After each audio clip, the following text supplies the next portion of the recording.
শুভ দুপুর প্রিয় দর্শক, আপনাদের সকলকে সাদর আমন্ত্রণ জানাচ্ছি চ্যানেল আয়ের পর্দায় আপনাদের প্রিয় আয়োজন ফ্রেশ প্রিমিয়ামটি তারকাকথনের আজকের পর্বে। তারকাকথনের সেটে আমরা কথা বলি বিভিন্ন প্রসঙ্গে। আজকেও একটি প্রসঙ্গ আমরা বেছে নিয়েছি এবং আজকে আমরা কথা বলবো বাংলাদেশ ক্রিকেট নিয়ে। আপনারা সকলেই ইতিমধ্যে জানেন আগামী 9 সেপ্টেম্বর সংযুক্ত আরব আমিরাতে অনুষ্ঠিত হতে যাচ্ছে এশিয়া কাপ টি-20 2025। 8টি দেশ অংশগ্রহণ করছে এই খেলাটিতে এবং এই খেলাটিকে কেন্দ্র করেই আপনারা জানবেন আজকেই সিলেট স্টেডিয়ামে 3টি ধাপে ক্রিকেট হবে বাংলাদেশ টিমের সাথে নেদারল্যান্ড টিমের। এবং ক্রিকেটের অবস্থা, বর্তমান ক্রিকেট প্লেয়ারদের অবস্থা এবং সর্বোপরি ক্রিকেট নিয়ে কথা বলার জন্য আজকে তারকাকথনের স্টুডিওতে আমাদের সঙ্গে আমন্ত্রিত অতিথি হিসেবে আছেন আমাদের বাংলাদেশ জাতীয় ক্রিকেট দলের সাবেক ক্রিকেটার জাভেদ ওমর বেলিম। স্বাগত আপনাকে। ধন্যবাদ। কেমন আছেন আপনি? ভালো, থ্যাংক ইউ। শুরুতেই যেমনটি বলছিলাম, আমরা কথা বলবো আজকে অবশ্যই ক্রিকেট নিয়ে। এখন আমাদের এশিয়া কাপটা হচ্ছে মেইন ফোকাস। সেই এশিয়া কাপকে কেন্দ্র করে সিলেট স্টেডিয়ামে যে খেলাটি হচ্ছে, এটা নিয়ে আপনার মতামত কি?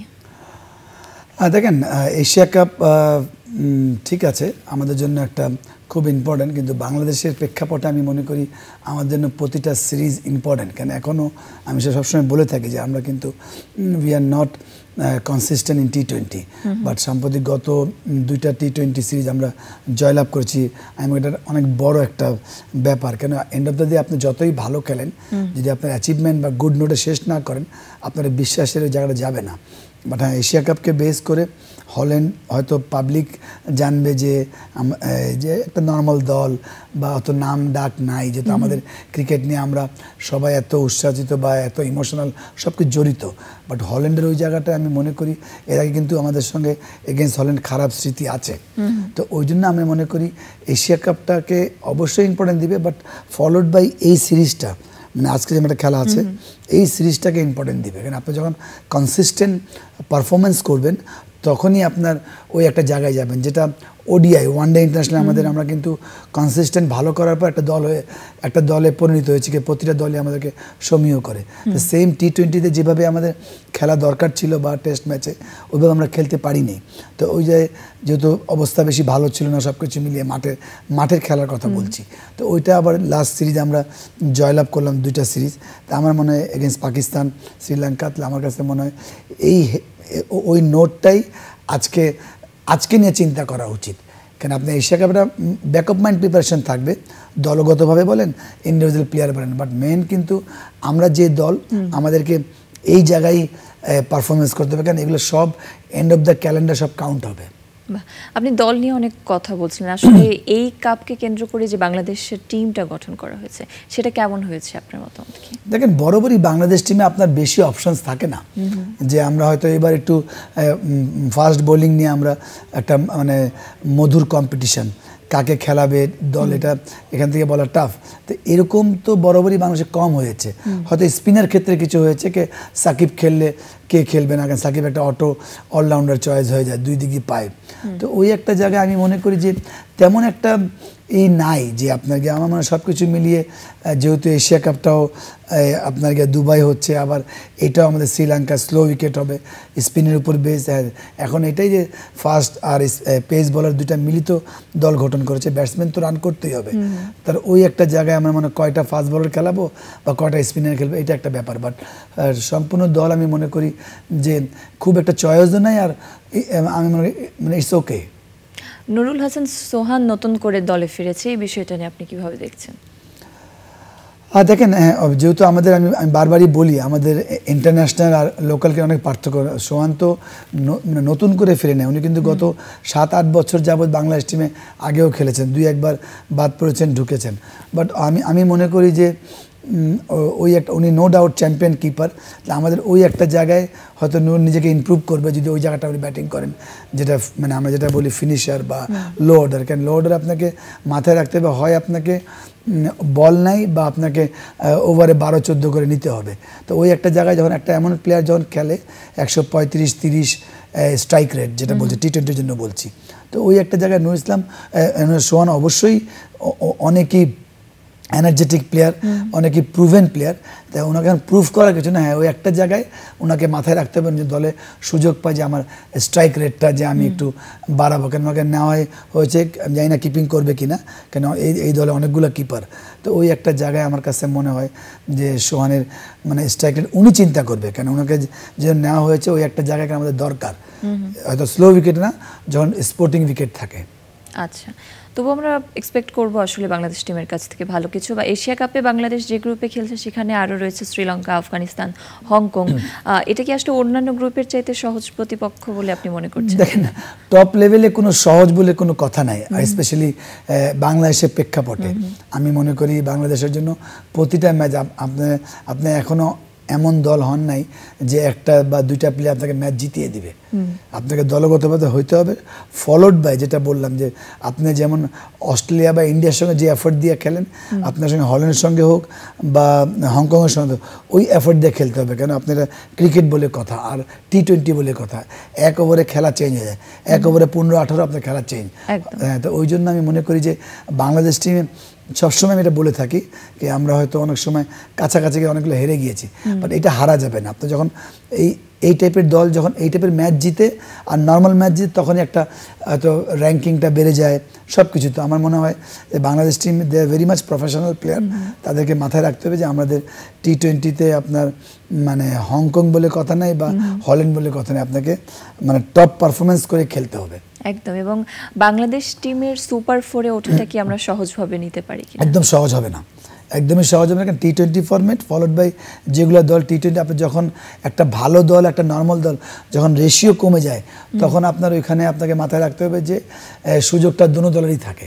যেমন 50 ওভার্সে আপনি ঝালাই করতে পারেন বা টেস্ট ম্যাচে আপনি রিকভার করতে পারেন সেশন ওয়াইজ, কিন্তু টি-20তে একটা এমন ফরম্যাট কি আপনাকে যেটা বললাম যে অপরচুনিটি আসলে আপনাকে ওটা পুরোপুরি কাজে লাগাতে হবে।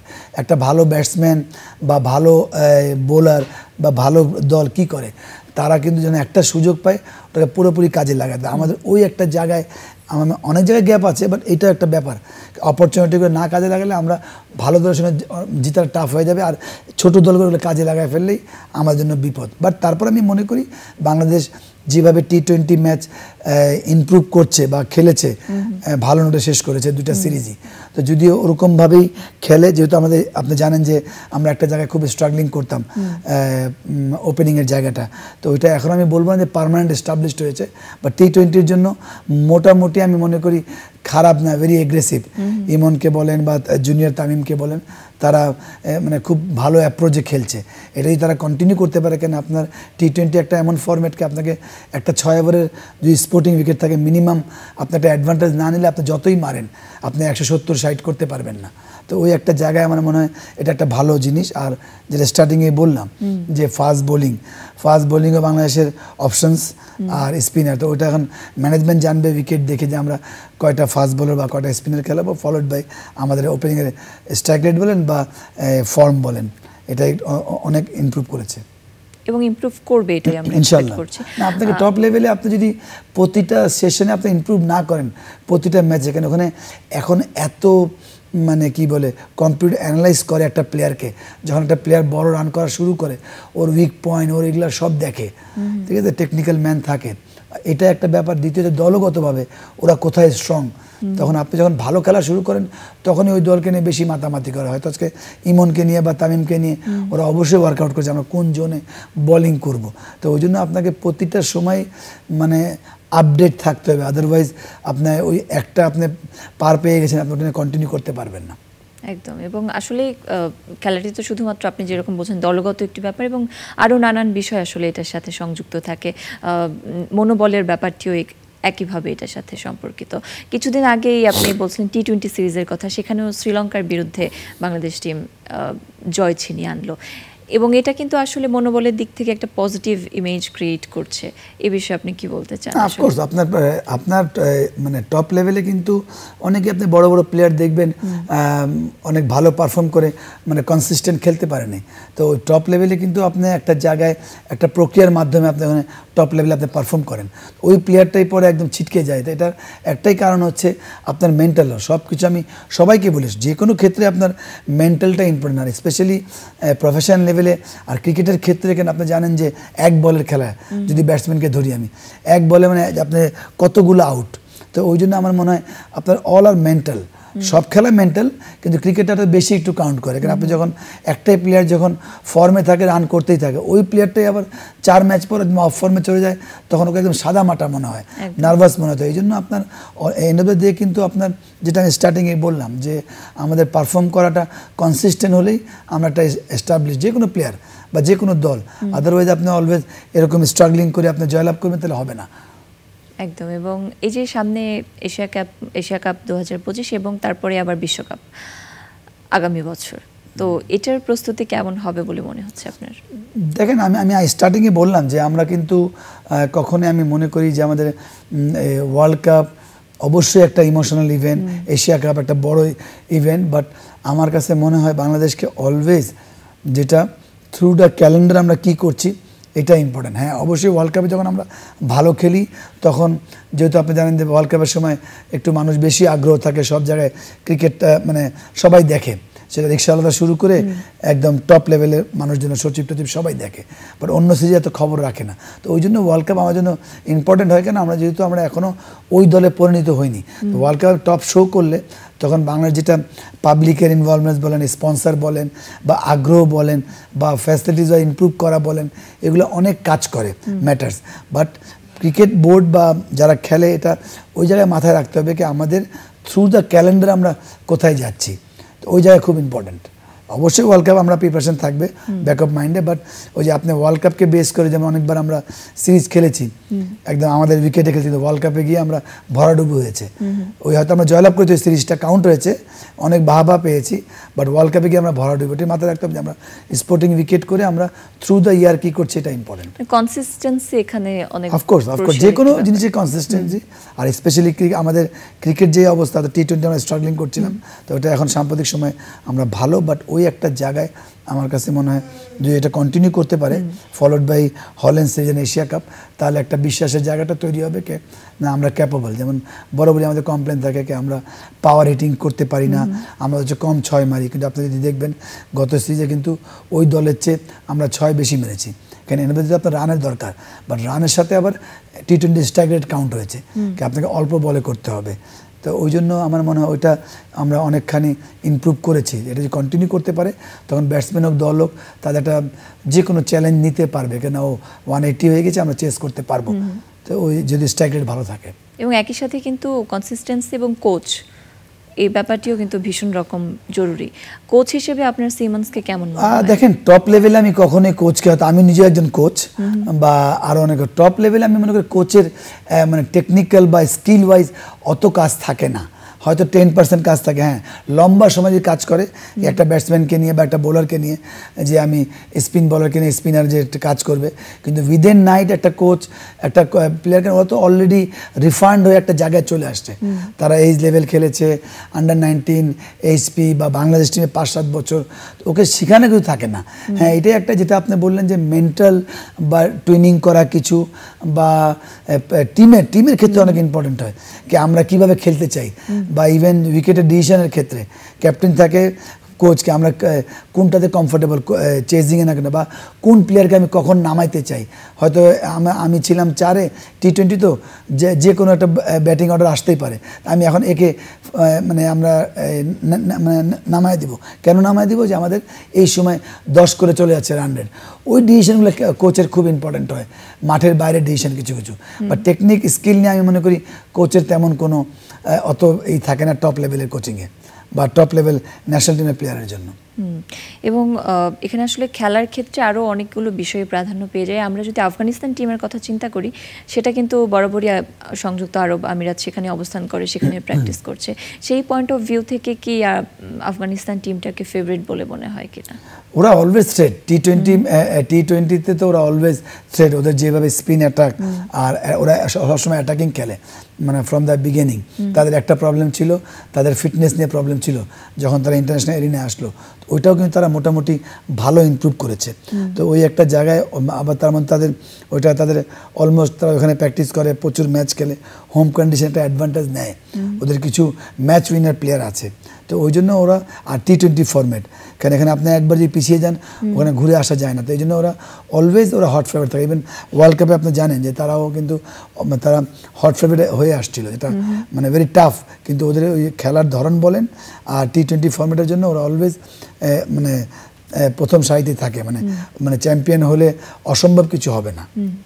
আচ্ছা, এবং আমরা যদি বাংলাদেশ টিমের কথাতেই আবার ফেরত আসি, সেখানে কিন্তু আমরা এবার দেখেছি মেহেদী হাসান মিরাজ নেই, তার কি থাকার প্রয়োজন ছিল কিনা আপনার কি মনে হয়? দেখেন ডিফিকাল্ট, আমি আসলে এত দূরের থেকে আমি এত মনিটর না করে এটা একটা কমেন্ট করা ঠিক হবে না। কেন মিরাজকে এর আগে বাদ দেওয়া নিয়ে নেওয়া নিয়ে খুব অনেক কথা হয়েছে, যে জায়গায় ব্যাটিং করে ওখানে স্ট্রাইকের একটা ব্যাপার থাকে, বা স্পেশালি T20 ফর্মেটের জন্য ওনার যে বোলিং ওটা তখন যদি লুপ দেয়, তো আমাদের আরেকজন আছেন যিনি ওনার কথা নতুন বলে উনি ভালো বল করেন, এটা আসলে আমার মানে কমেন্ট করা ঠিক হবে না। বাট আমি মনে করি যে বাংলাদেশে হয়তো টাচ অ্যান্ড গো, হয়তো এর আগে মিরাজ ছিল না, আবার ছিল মিরাজ, এখন আবার না স্ট্যান্ড বাই আছেন।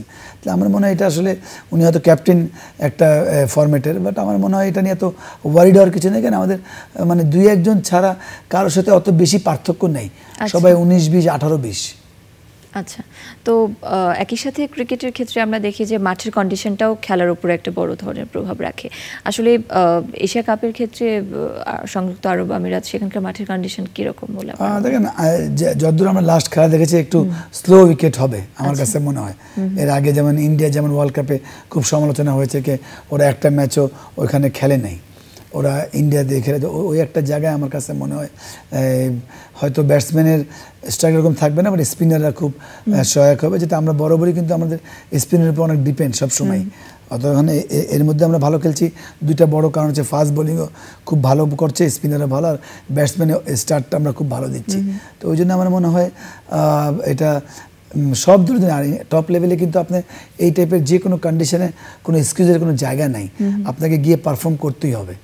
আচ্ছা, পারফর্ম করতেই হবে, এবং আমরা আসলে যেহেতু আমাদের দেশ বাংলাদেশ এবং বাংলাদেশ টিমের প্রতি সবসময় শুভকামনা রাখছি, আপনার কাছে একটু জানতে চাইবো আসলে এখন বাংলাদেশ ক্রিকেট টিমের যে কন্ডিশন, বা আমরা অনেক সময় দেখি যে আশানুরূপ অনেক সময় অনেক খেলার ক্ষেত্রে আমরা সেই প্রত্যাশার জায়গাটি পূরণ করতে দেখি না, এখানে আসলে চ্যালেঞ্জের জায়গাগুলি কী কী, বা কোন কোন দিকে আসলে ইমপ্রুভ করা উচিত আপনার মনে হয়? দেখেন টপ লেভেলে তো মানে যে ইন্ডিয়া চ্যাম্পিয়ন বা অস্ট্রেলিয়া ওরাও ইমপ্রুভ করে, একটা খালি আমাদের মাইনাস পয়েন্ট হয়ে গেছে, আমরা আজকে মানে এটা অনেক আগেও অনেক শোতে আমি বলেছি যে আমরা কিন্তু আজকে 25 বছর যেভাবে আমাদেরকে মানে এগিয়ে যাওয়া দরকার ছিল সেভাবে যেতে পারিনি, এটা বাস্তব সত্য। কারণ আমরা যখন টেস্ট স্ট্যাটাস পেয়েছি তখন কিন্তু আমরা অত নট উইয়ারে মানে আমরা পরিপূর্ণ ছিলাম না, মানে মাঠের খেলার ক্ষেত্রেও কিছুটা স্ট্রাকচার ওয়াইজ, কিন্তু আমরা ওই সময় টেস্ট স্ট্যাটাস পেয়েছি, এটা হওয়াতে প্লাস পয়েন্ট হয়েছে, কিন্তু পাওয়ার পর যে কাজটা ওইটা আমরা ওইভাবে করতে পারিনি, সত্যি কথা।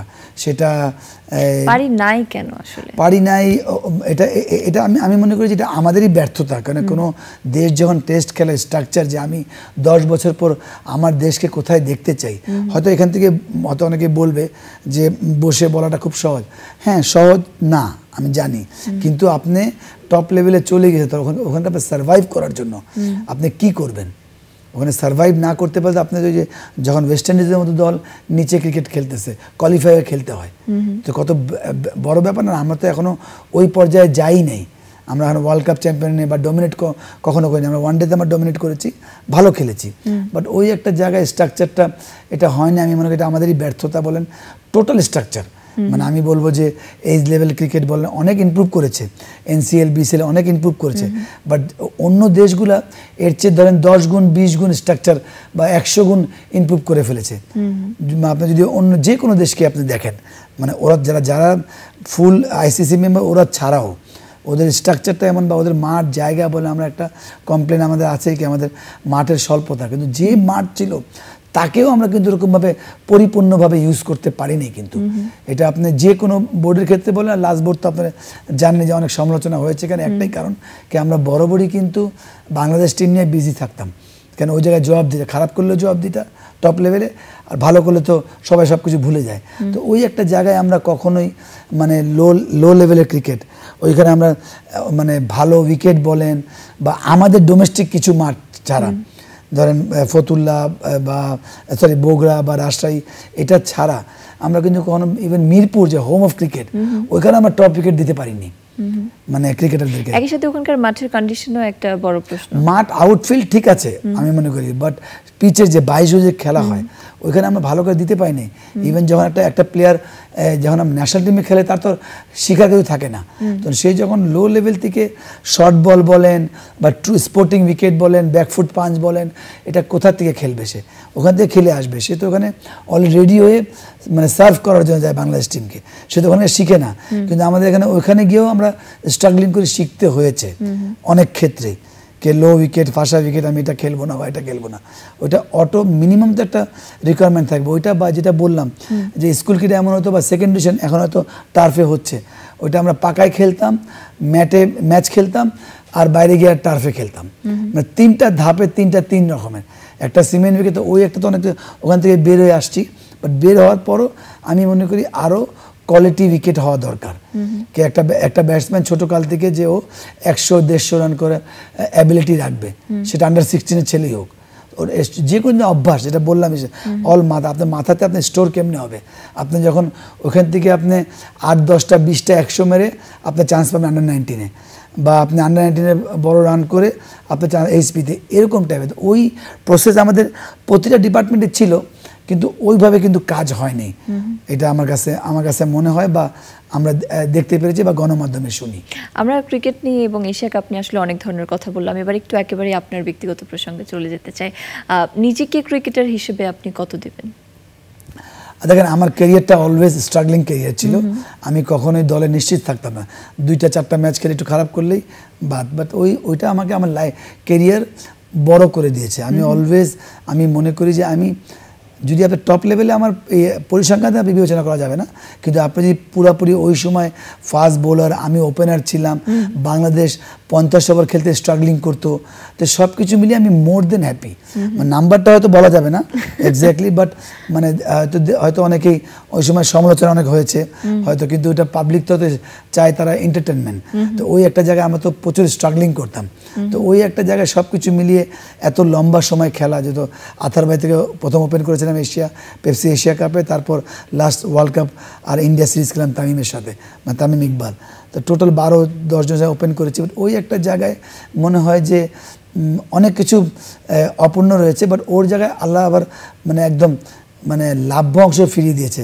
যেমন 2টা ওয়ার্ল্ড কাপ, আগেও বলেছি ও 2টা ওয়ার্ল্ড কাপ মিস করেছিলাম, বাট বাংলাদেশের বেস্ট ওয়ার্ল্ড কাপ 2007 ওইটা আমি খেলেছি, তারপর আবার প্রথম টেস্টে আমি ড্রপ ছিলাম, তো সব কিছু মিলিয়ে পরের টেস্টে গিয়ে আমি ওয়ার্ল্ড রেকর্ড করলাম, তো সব কিছু মিলিয়ে আমি মনে করি ওই ওই মানে ওই সময়কার পরিস্থিতি আর আমাদের যে we are not mentally prepare to play Shoaib Akhtar বা এটা, কারণ আমরা একটা আইসিসি খেলতাম, কেনিয়া, স্কটল্যান্ড, অনেক বড় বড় প্লেয়ার কিন্তু তারা প্রেশারে খেলা ছেড়ে দিয়েছে, ভয় না কিন্তু প্রেশারে, কেন কনসিস্টেন্ট আপনি 140-45 বল খেলছেন, মুরলি, শেন ওয়ান, মানে যত দানেশ কানারিয়া, সাকলাইন মুস্তাক, এখানে ড্যারেন গপ্ত, ওই একটা জায়গায় এটা অনেক বড় চ্যালেঞ্জ ছিল মানে আমার জন্য। তো ওই একটা আমি সার্ভাইভ করে খেলা এত লম্বা সময়, সেটা আপনি 60টা ওয়ানডে বলেন বা 40টা টেস্ট বলেন, তো ওই সব কিছু মিলিয়ে আমি not satisfied as my performance, but more than মানে হ্যাপি আমি মনে করি। আচ্ছা, এরপরে যদি জিজ্ঞেস করি যে জাভেদ ওমর বেলেম যদি ক্রিকেটার না হতো তাহলে কি হতো?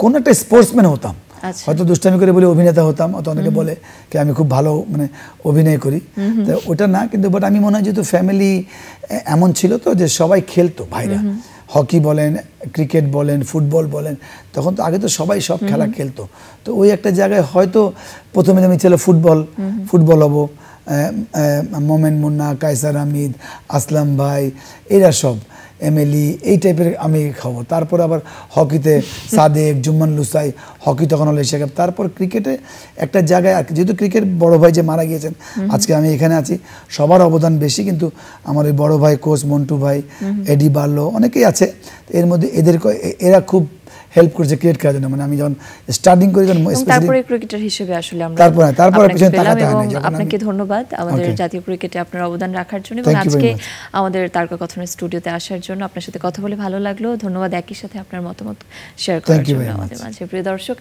আশা করছি আজকের এই আয়োজন আপনাদের ভালো লেগেছে এবং আমাদের বাংলাদেশ টিমের জন্য এশিয়া কাপ টি20 সিরিজের জন্য অনেক অনেক শুভকামনা এবং আপনারাও শুভেচ্ছা জানাবেন নিঃসন্দেহে। আপনাদেরকে অনেক অনেক ভালোবাসা জানিয়ে আজকের আয়োজন থেকে বিদায় নিচ্ছি।